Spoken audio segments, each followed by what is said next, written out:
I'm actually in Rochester today, but this is an update about Brewerton. So I'll jump into some video clips there. And if you stick around to the end, I've even got a blues song for you that I wrote myself, the Broken Down in Brewerton Blues. So that should really be something. So yeah, I had to cross Oneida Lake.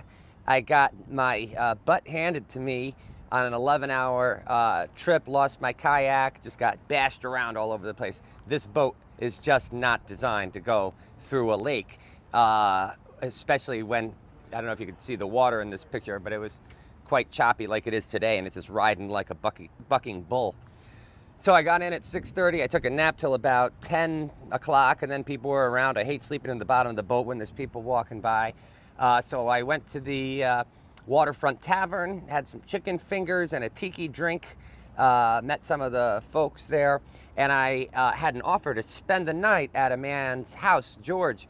And I was going to motor the boat up there. He lives in around Phoenix, is about 10, 12 miles up from Brewerton. So I still had that blinking light on my motor. So I got my boat off the dock. I started to head upstream. Right then, a young woman came and took my picture and put me on the Brewerton community board, and that was really cool. After that, I ended up in Brewerton for 3 nights. But after that, I kind of, people knew who I was, and that sort of like helped me out, I think, a little bit.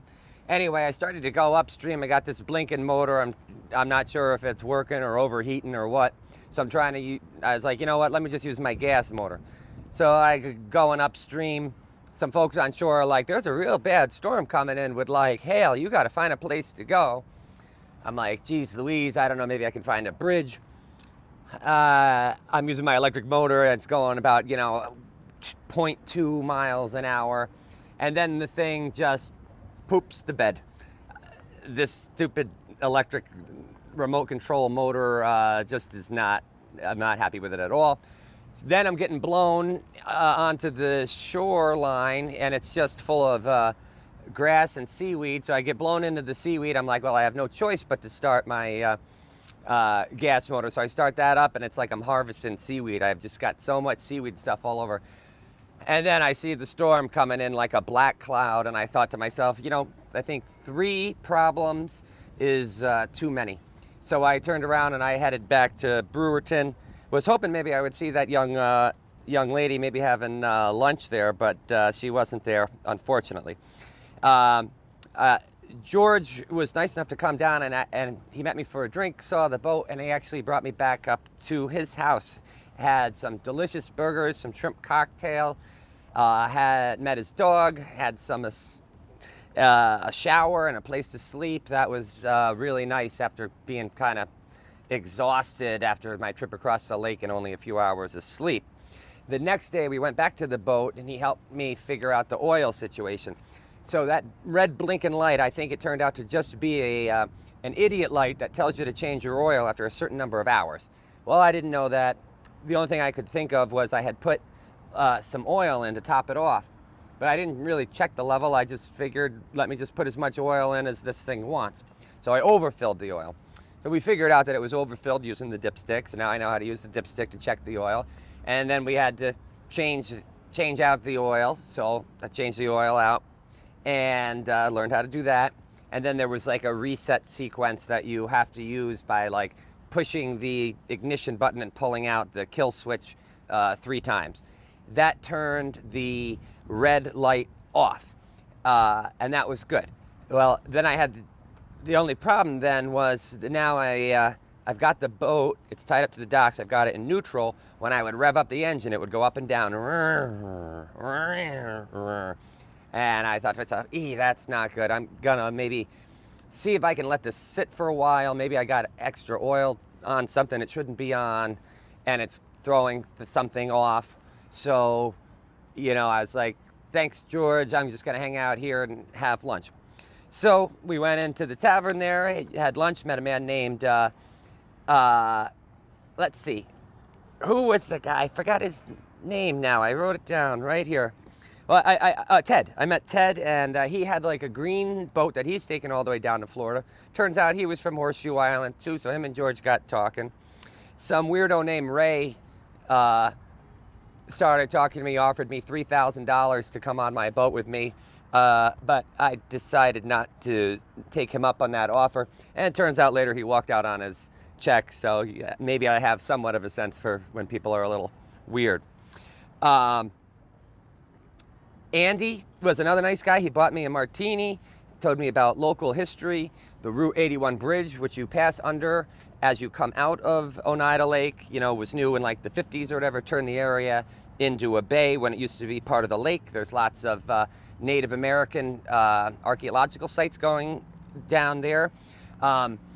In town itself, there is a like blockhouse right as you get out. So basically that area was kind of like shallows and a crossing and a trading point, both for the Mohawk Indians and then for the white people that came later. So after lunch, I took a nap, and then at night, just got rained on again, which was really annoying. Next day, though, I took a trip to the hardware store and I got some duct tape and some weather stripping, and I tried unsuccessfully to find a solution that would prevent rain, but it didn't work. It was nice. So then, that I just got rained on basically. My friend Tara from Sylvan Beach came over. It was nice. We split like a little surf and turf celebratory meal for getting across the lake. One thing that came to my mind as I was walking back from the hardware store that day, I was thinking, my ribs were hurting, and I was thinking about insurance, and actually right now I don't have it, right, because I left my state job.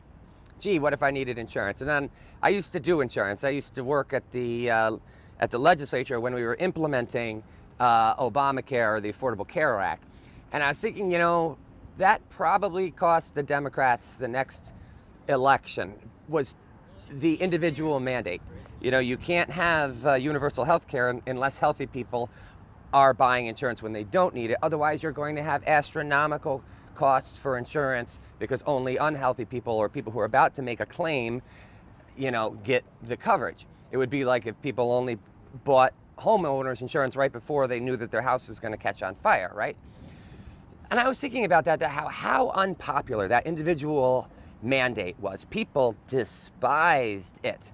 But at the same time, I'm at the bar and somebody buys me a drink, somebody gives me free food. People are just being nice to me left and right.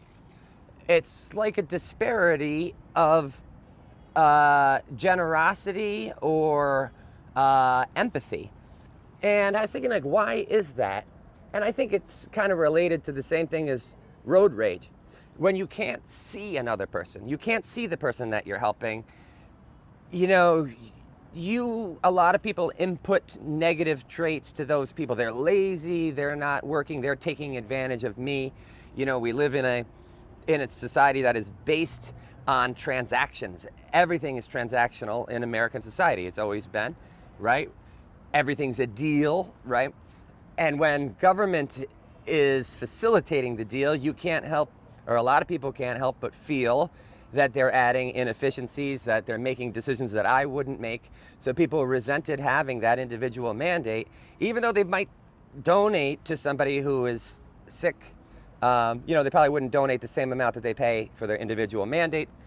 But I don't know. I was just thinking about that kind of stuff, how generous people can be in person. It's almost as though empathy requires being within a physical proximity to other people. Anyhow, a terrible storm came in, so I went back to the waterfront tavern there and had a drink, and that was nice. We had Dana behind the bar, and also Dee, and Smokey is a mechanic. That's her husband. And they kind of facilitated getting me in to see Jeff at 43 Marina, which is just, Yeah, latitude 43 Marina, 43 North Marina, which is just downstream, and it's really hard to get into to see a boat mechanic, you know, in this time of year. So that was really helpful. And then they even took me out to the Wild Horse to have a drink after they were done with their shift, and that was nice. Turns out though, the next day when I untied myself from the dock and was motoring south, I put the engine into gear and I had no problems revving up and down. I think it is just a like RPM inhibitor that's built in when the engine is in neutral. So the problem was solved. All I did was go down to the marina and leave a note for Jeff saying thanks for offering to provide service, but I didn't need it. And then after that, I was on my merry way and made my way through, you know, a couple locks and several miles up to what I'm told was Baldwinsville, even though on the map it said Cold Springs. I crossed Oneida Lake. I left an hour before sunset, and now it is sunrise. I took an hour and a half nap in Shackleton Cove, appropriately named. I knew it was going to be rough crossing that lake, just because this boat is not designed for open water at all. The casualties were my kayak, 2 life jackets, a inflatable air mattress, and that's just what I know of. I gotta check my cab and just see if anything's broken, just from getting smashed by waves left and right constantly for about 8 hours. Well, 10 hours. Anyway, now I'm looking forward to going to sleep. So I'm in Brewerton on a pier. Hopefully things dry off. It got wet.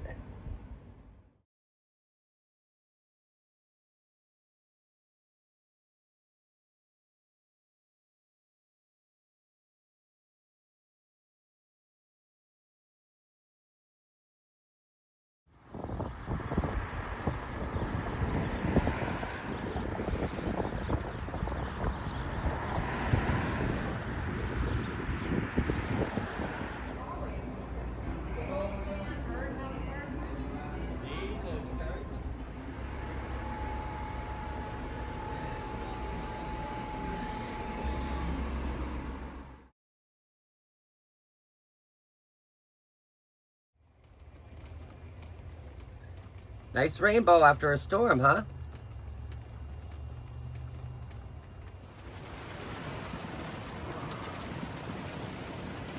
I've really got to fix this at some point.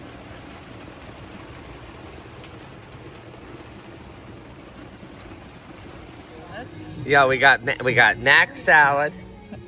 Tara didn't even know what the hell that was. Yeah, I feel seen, but yeah, whatever. How is it? How is it? Oh my God.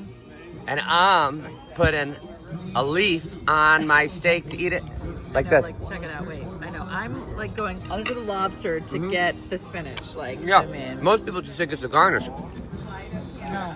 And these are delicious. Space cowboy. These are Brussels sprouts covered in like maple syrup. We're doing a good job. I mean, honestly, these guys are trying to steal the show. I know. And this is the main course. I agree. But These are trade almost with as you good. right now. I know. But Same I'm here. keeping the butter. Yeah, it's true.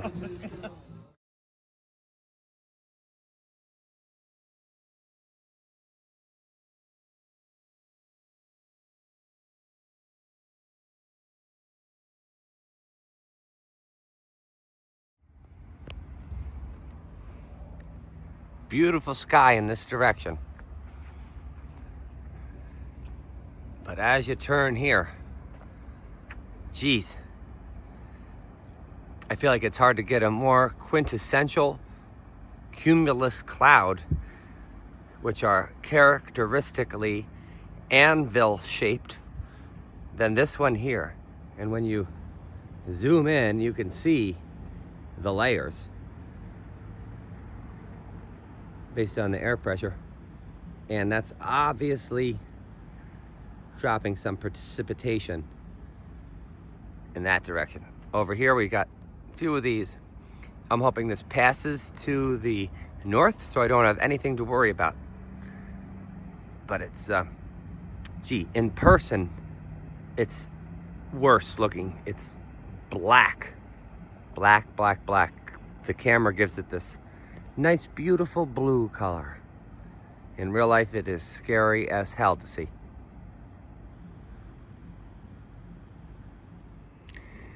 So it's a little bit hard to see now that the gigantic black cloud has come over, but what I've basically done is use duct tape to seal all these seams and even add a little bit to these corners. That's where I'm really getting the leak into the cabin.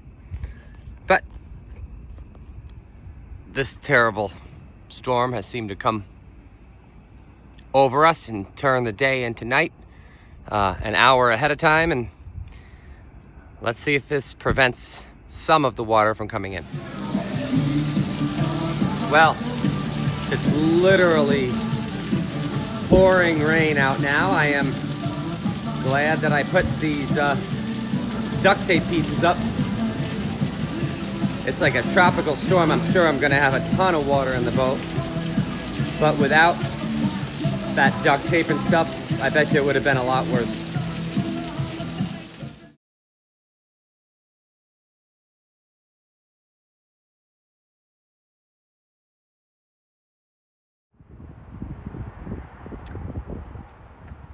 At 43 North Marina.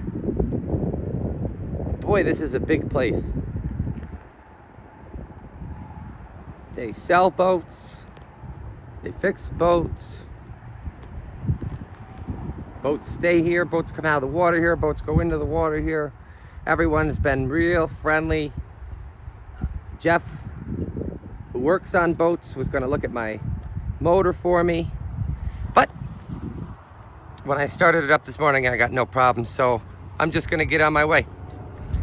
Nonetheless, thank you, 43 North Marina. I know how difficult it is to get somebody to look at your boat in this time of year. That's the Waterfront Tavern.